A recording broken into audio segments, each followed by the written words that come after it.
जय हिंद। आज हम लोग क्लास 12th फिजिक्स चैप्टर 9 के एक बहुत ही इम्पोर्टेंट टॉपिक पर चर्चा करेंगे। हमारा प्रश्न है कि अवतल गोलीय पृष्ठ पर अपवर्तन का सूत्र। ठीक है, प्रश्न आपका एग्जाम में आता है और बहुत ही ज़्यादा इम्पोर्टेंट है कि अवतल गोलीय पृष्ठ के लिए अपवर्तन का सूत्र स्थापित कीजिए। ठीक है, तो हमने सबसे पहले यहाँ पर एक अवतल गोलीय क्या बनाया है, पृष्ठ बनाया है। ये हमारा अवतल गोलीय पृष्ठ है ZPZ डैश, अवतल गोलीय पृष्ठ। ठीक है, जिसका ये वक्रता केंद्र है। क्या है? वक्रता केंद्र। यही मुख्य अक्ष पर एक वस्तु O रखी हुई है। ठीक है, इस वस्तु O से दो प्रकाश किरणें हम आपतित करेंगे इस गोलीय पृष्ठ पर। पहली किरण OM, ठीक है, एक दूसरी किरण है OP। ठीक है, अब देखिए जो OM किरण है वो इस गोलीय पृष्ठ पर क्या हो रही है, आपतित हो रही है। ठीक है, जो और ये जो माध्यम है गोलीय पृष्ठ का वो कैसा माध्यम है, माध्यम 2, यानी ये सघन माध्यम है और इधर विरल माध्यम है। और जब कोई प्रकाश किरण विरल से सघन में जाती है तो अभिलंब की ओर झुकती है, अभिलंब की ओर झुकती है। यहाँ पर हमने एक इसके वक्रता केंद्र से इस पृष्ठ के बिंदु M पर एक अभिलंब डाल लिया। ठीक है, अभिलंब डालने के बाद ये हमारा अभिलंब हो गया। ये किरण आई, आने के बाद ये ऐसे जानी चाहिए, लेकिन ये कहाँ जाएगी, अभिलंब की ओर झुकेगी, यानी M से A की ओर क्या हो गई, ये निर्गत हो गई। ठीक है, उसके बाद एक किरण OP जो इसके ध्रुव पर अभिलंबवत आपतित हुई, जो कि सीधी निकल गई। ठीक है, उसके बाद यहाँ पर देखिए ये जो किरण है MA, ये हमें ऐसा प्रतीत होगी कि ये किसी बिंदु I से आ रही हो, मुख्य अक्ष के बिंदु I से आ रही हो, क्योंकि ये वाली दोनों किरणें इधर फैल रही हैं, ये कभी भी जाकर इधर नहीं मिलेंगी। जिस बिंदु से हमें ये आती हुई प्रतीत हो रही हैं उसी बिंदु पर इस वस्तु का प्रतिबिंब बनेगा। इस चीज़ के लिए आप ध्यान रखें। और देखिए जो ध्रुव से वस्तु तक की दूरी होती है वो हमें U ली जाएगी माइनस के, क्योंकि आपतित किरण की विपरीत दिशा में नापी गई दूरियां क्या होती हैं, ऋणात्मक होती हैं। ठीक है, तो P से O तक जो वस्तु रखी है वो दूरी हमारी हो गई PO बराबर माइनस के U। और जहाँ प्रतिबिंब बन रहा है मुख्य अक्ष पर I बिंदु पर, यानी PI, तो P से I तक जो नापी गई दूरी होगी वो माइनस के B, यानी PI बराबर माइनस के B। और जो इस गोलीय पृष्ठ का वक्रता केंद्र है C, P और C के बीच की जो दूरी होगी वो वक्रता त्रिज्या R कहलाएगी, जो कि माइनस में ली जाएगी, क्योंकि सभी दूरियां ये लेफ्ट साइड में नापी गई हैं। ठीक है, यानी आपतित किरण की विपरीत दिशा में नापी गई हैं। तो हमने इस चित्र के बारे में ये लिख दिया है यहाँ पर। आप देखिए कि माना ZPZ डैश वक्रता त्रिज्या R का अवतल गोलीय पृष्ठ है। ZPZ डैश वक्रता त्रिज्या R का एक क्या है, गोलीय पृष्ठ है, जिसका वक्रता केंद्र C तथा ध्रुव P है। वक्रता केंद्र C है और ध्रुव P है। विरल माध्यम का अपवर्तनांक N1, इस जो इधर वायु है यानी विरल माध्यम, इसका अपवर्तनांक N1 है, तथा सघन माध्यम का अपवर्तनांक जो गोलीय पृष्ठ है इसका अपवर्तनांक क्या है, N2। मुख्य अक्ष पर एक वस्तु ली गई है, एक वस्तु O ली गई है, ये वस्तु रखी है हमारी। वस्तु O से दो प्रकाश किरणें OP और OM चलती हैं। एक ये किरण OP इधर चली जो कि इस पृष्ठ के अभिलंबवत है, दूसरी किरण क्या OM चलती है। OP पृष्ठ के ध्रुव P पर अभिलंबवत आपतित होती है, जो बिना विचलित हुए सीधी माध्यम 2 में चली जाती है। ये कहीं भी विचलित नहीं होती, क्योंकि ये इसके बिल्कुल अभिलंबवत आपतित हो रही है। ठीक है, सीधी निकल जाती है। दूसरी किरण OM, ये वाली दूसरी किरण OM अभिलंब की ओर झुक जाती है। अभिलंब कौन सा है हमारा, ये है MN, इसकी ओर झुक गई है। ठीक है, क्योंकि कोई प्रकाश किरण जब विरल से सघन में जाती है तो वो अभिलंब की ओर झुकती है, क्योंकि उसकी प्रकाश की चाल होती है वो क्या हो जाती है, कम हो जाती है, जिस कारण वो अभिलंब की ओर झुक जाती है। उसके बाद देखिए ये किरणें माध्यम 2 में कहीं पर नहीं मिलती, क्योंकि ये दोनों किरणें इधर क्या फैल रही हैं, इधर ये जाएंगी तो कहीं भी नहीं मिलेंगी। तो हमें ऐसा प्रतीत होगा कि ये बिंदु I से दोनों किरणें आ रही हैं, यानी बिंदु I से आती हुई प्रतीत होती हैं, परंतु बिंदु I से आती हुई प्रतीत होती हैं। और जब जिस बिंदु से हमें किरणें आती हुई प्रतीत होती हैं उस बिंदु को क्या बोलते हैं हम, आभासी प्रतिबिंब। और जिस बिंदु पर वास्तव में मिलती हैं किरणें उस बिंदु को वास्तविक प्रतिबिंब बोलते हैं। तो यहाँ पर तो हमें ये आती हुई प्रतीत हो रही है इस बिंदु से, तो कैसा प्रतिबिंब बना, हमारा आभासी प्रतिबिंब। अब देखिए ये चित्र आप अच्छे से अपनी कॉपी में बिल्कुल नीट एंड क्लीन साफ सुथरा बना लीजिए, फिर उसके बाद इसका जो डेरिवेशन है वो हम करते हैं। देखिए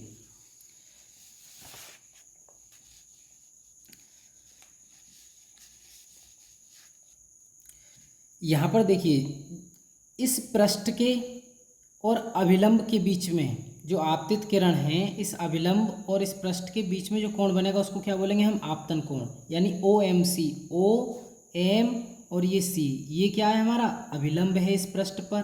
तो इसके बीच में जो कोण बनेगा आपतित किरण और लंब अभिलंब के बीच में कोण, वो क्या कहलाएगा, आपतन कोण। ठीक है। और ये अपवर्तित किरण है हमारी MA और ये अभिलंब है MN, इसके बीच में जो कोण बनेगा वो हमारा AMN क्या कहलाएगा, अपवर्तन कोण। और ये अपवर्तन कोण जो होगा वो IMC के बराबर होगा। क्यों होगा, क्योंकि शीर्षाभिमुख कोण है, यानी कोण IMC AMN किसके बराबर होगा, क्योंकि ये शीर्षाभिमुख कोण है। इस चीज़ का तुम ध्यान रखना, ठीक है। उसके बाद देखिए, माना OM IM CM मुख्य अक्ष से क्रमशः अल्फा बीटा गामा कोण बनाती हैं। ये जो मुख्य अक्ष है ये वाला, इससे ये वाली किरण OM और ये वाली IM और ये वाली CM जो मुख्य अक्ष से कोण बनानी है वो क्रमशः अल्फा बीटा गामा किरण गामा कोण बनाती हैं। तो देखिए इसमें OAC त्रिभुज OAC में आइए, OAC त्रिभुज OAC में, OAC नहीं OMC में देखिए यहाँ पर ये है OMC में आप देखेंगे OMC। तो देखिए ये वाले जो दो कोण है अल्फा और यहाँ पर ये आई, इन दोनों कोणों का योग किसके बराबर होगा, इस बहिष्कोण गामा के बराबर, यानी गामा बराबर अल्फा प्लस आई। यहाँ से हम आई की वैल्यू फाइंड आउट कर लेंगे। अल्फा इधर प्लस का इधर जाएगा माइनस का, यानी आई बराबर हमें प्राप्त होगा गामा माइनस अल्फा। इसको हम नाम दे देंगे समीकरण नंबर 1। इसी प्रकार से आप आइए IMC में, त्रिभुज IMC में, इस त्रिभुज में आइए। इस त्रिभुज में देखिए जो गामा है वो क्या है, बहिष्कोण। तो ये बीटा और इस अपवर्तन कोण R के बराबर होगा, यानी गामा किसके बराबर होगा, बीटा प्लस R के बराबर। यहाँ से हम R अपवर्तन कोण की वैल्यू निकाल लेंगे। R बराबर क्या होगा, गामा माइनस बीटा। इसको नाम दे देंगे हम समीकरण नंबर 2। अब यहाँ ध्यान से देखिए आप, स्नेल के नियम से, स्नेल का नियम हमसे क्या कहता है कि साइन आई बटे साइन आर, यानी आपतन कोण की जया और अपवर्तन कोण की जया का अनुपात क्या होगा, एक नियतांक होगा, जो कि अपवर्तनांक होता है n बराबर साइन आई बटे साइन आर। और हम अपवर्तनांकों के रूप में लिखें तो n2 बटे n1, यानी माध्यम 2 का अपवर्तनांक बटे माध्यम 1 का अपवर्तनांक। ये हमें ये बताता है कि माध्यम 1 के सापेक्ष माध्यम 2 का अपवर्तनांक है। तो यहाँ से हम देखें जो I और R है वो कैसे हैं, लघु कोण हैं। जब लघु कोण होंगे तो साइन I का मान किसके बराबर होता है, I के, और साइन R का R के बराबर। तो यहाँ I रखेंगे, यहाँ R रखेंगे, तो n2 बटे n1 किसके बराबर होगा, I बटे R के बराबर। इसकी क्रॉस मल्टीप्लाई कर देंगे, R की गुणा n2 से होगी कितना हो जाएगा, n2R, n1 की गुणा I से होगी n1I। इसको नाम दे देंगे हम समीकरण नंबर 1। अब समीकरण नंबर 3, अब इस समीकरण 3 में R और I के मान हम समीकरण 1 और 2 से रखेंगे। I का मान हमारा ये है गामा माइनस अल्फा और R का मान गामा माइनस बीटा। इस वैल्यू को हम रखेंगे समीकरण 1 और 2 से। I और R के मान समीकरण 3 में रखने पर, समीकरण 3 हमारे पास क्या थी, n2 इंटू R, R की वैल्यू हमने यहाँ से रख दी है, R बराबर gamma minus beta. n1 into I का मान कितना है, गामा माइनस अल्फा। इस वैल्यू को हमने यहाँ पर रख दिया। अब देखिए इसके अंदर गुणा हो जाएगी n2 इंटू गामा, अंदर दो पद है, दोनों पदों से गुणा होगी n2 इंटू बीटा। ठीक है, इसी प्रकार से n1 into gamma minus n1 into alpha. अब देखिए ये जो गामा वाला पद है वो हम इधर ले आएंगे माइनस का, और ये बीटा वाला n2 इंटू बीटा वाला पद इधर जाके ये काय का हो जाएगा, प्लस का हो जाएगा। इस पद को उठा करके हम इधर ले आए, माइनस का हो गया। यहाँ से देखिए गामा कॉमन है तो अंदर क्या बचा ब्रैकेट में, n2 माइनस n1। यहाँ पर n2 into beta minus n1 into alpha. इसको नाम दे देंगे हम समीकरण नंबर 4। अब आप चित्र में देखिए यहाँ पर एल्फा बीटा और गामा ये कैसे कोण हैं? लघु कोण है। ठीक है, एल्फा बीटा गामा कैसे कोण है? लघु कोण। और इस त्रिभुज में आइए ओ एम एम डैश में, तो यहाँ पर हम एल्फा के सामने वाली ये भुजा होगी ये लंब, और ये वाली भुजा क्या होगी? आधार। तो हम टेन एल्फा बराबर एल्फा लेंगे, टेन बीटा बराबर बीटा, और टेन गामा बराबर गामा, क्योंकि लघु कोण के लिए टेन एल्फा एल्फा के बराबर होगा, टेन बीटा बीटा के बराबर होगा, और टेन गामा गामा के बराबर होगा। और टेन बराबर आप जानते हैं ट्रिग्नोमेट्री में क्या होता है? लंब बटे आधार। इसके सामने लंब ये है और आधार का काम ये वाली भुजाएं करेंगी। आप चित्र को बना लेना और ध्यान से देखना। तो एल्फा बीटा गामा अत्यंत लघु हों तब ओ एम एम डैश में, आप चित्र में देख लेना, ओ एम एम डैश में टेन एल्फा का मान हमने बताया लघु कोण के लिए एल्फा होगा, जो कि लंब बटे आधार के बराबर होगा। लंब क्या होगा वहाँ? एम एम डैश बटे एम डैश ओ। ठीक उसी प्रकार से आई एम एम डैश में देखेंगे आप त्रिभुज, टेन बीटा बराबर क्या होगा? बीटा, जो कि लंब बटे आधार के बराबर होगा, लंब वही रहेगा एम एम डैश, और उसके बीटा कोण के लिए आधार क्या हो जाएगा? M dash I. ठीक उसी प्रकार से सी एम एम डैश त्रिभुज में देखेंगे, टेन गामा बराबर गामा होगा, और उसके सामने लंब एम एम डैश होगा, और गामा कोण के लिए जो आधार होगा वो एम डैश सी होगा। अब देखिए एम डैश जो बिंदु है वो चित्र में आप देखिए वो बिल्कुल पी के निकट है, एम डैश बिंदु पी के निकट है, तो एम डैश की जगह हम पी भी ले सकते हैं। तो हम इसके लिए एम डैश ओ को पी ओ लिखेंगे, M dash upon P O. इस एम डैश आई की जगह P I, M dash C की जगह पी सी, क्योंकि एम और पी एक ही जगह स्थित हैं, बहुत कम अंतर है, अल्प दूरी का अंतर, तो इसके लिए एम डैश की जगह हम पी लिख सकते हैं। तो यहाँ पर जो हमें एल्फा की वैल्यू मिली वो मिली एम डैश बटे एम इंटू एम डैश बटे पी ओ, बीटा की वैल्यू एम एम डैश बटे पी आई, और गामा की वैल्यू एम एम डैश बटे पी सी।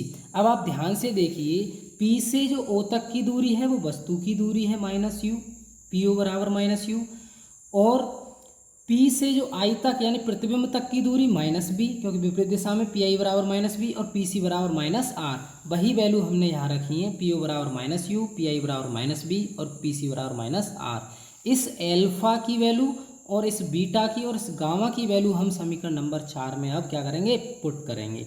तो एल्फा बीटा गामा के मान समीकरण 4 में रखने पर समीकरण 4 हमारे पास क्या है? n2 minus n1 into gamma. अब गामा की जगह हमने क्या रख दिया? गामा की ये वैल्यू आई है एम एम डैश बटे माइनस आर, रख दी हमने गामा की जगह। n2 इंटू बीटा, बीटा का मान क्या है हमारे पास? बीटा का मान है एम एम डैश बटे माइनस बी, इस वैल्यू हमने यहाँ पर रख दी, माइनस n1 ये वाला। एल्फा का मान क्या है? एम एम डैश बटे माइनस के यू।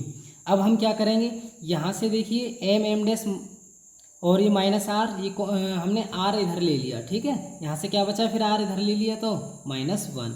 ठीक उसी प्रकार से यहाँ से इन दोनों पदों में क्या कॉमन है? माइनस के एम एम डैश और माइनस वन कॉमन ले लिया हमने, क्योंकि इधर माइनस चिन्ह चल रहा है, इसको काटने के लिए इस वजह से हमने यहाँ से माइनस चिन्ह कॉमन ले लिया। तो यहाँ से n2 बचा और ये b बचा प्लस का, क्योंकि माइनस चिन्ह हम पहले ही कॉमन ले चुके हैं, और ये भी हमने माइनस चिन्ह कॉमन ले लिया इधर बाहर। यहाँ से क्या बचेगा? n1 बटे यू। इससे ये क्या हो जाएगा? कैंसिल आउट हो जाएगा, ठीक है, क्योंकि एम एम डैश ये भी इधर गुणा में है और ये भी इधर गुणा में है। क्या बचेगा? n2 माइनस n1 बटे आर, n2 बटे बी माइनस n1 बटे यू।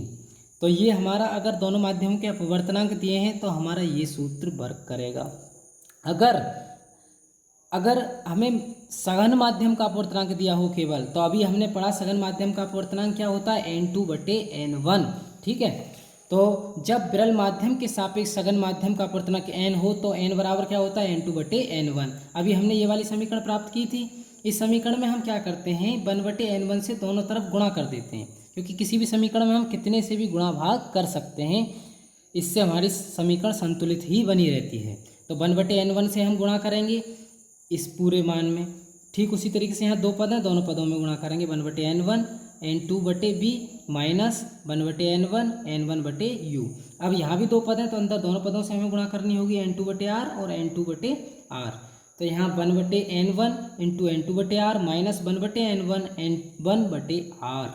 और यहाँ पर देखिए n2 बटे n1, इसको 1 को अंदर ले जाएंगे तो ये 1 बटे बी बचेगा, यहाँ n1 से n1 कैंसिल हो जाएगा, माइनस 1 बटे यू बचेगा। तो यहाँ n2 बटे n1, इसकी 1 इधर अंदर चला जाएगा तो 1 बटे आर माइनस 1 बटे आर बराबर n2 बटे n1 क्या था? n2 बटे n1 की वैल्यू क्या है? n। यहाँ पर हमने n रख दिया मान 1/b माइनस के 1/u। यहाँ भी n2/n1 का मान क्या है, यानी माध्यम 1 के सापेक्ष माध्यम 2 का अपवर्तनांक n, सघन माध्यम का अपवर्तनांक n है। 1/r माइनस 1/r बराबर n की गुणा 1 से हो जाएगी n/b माइनस के 1/u।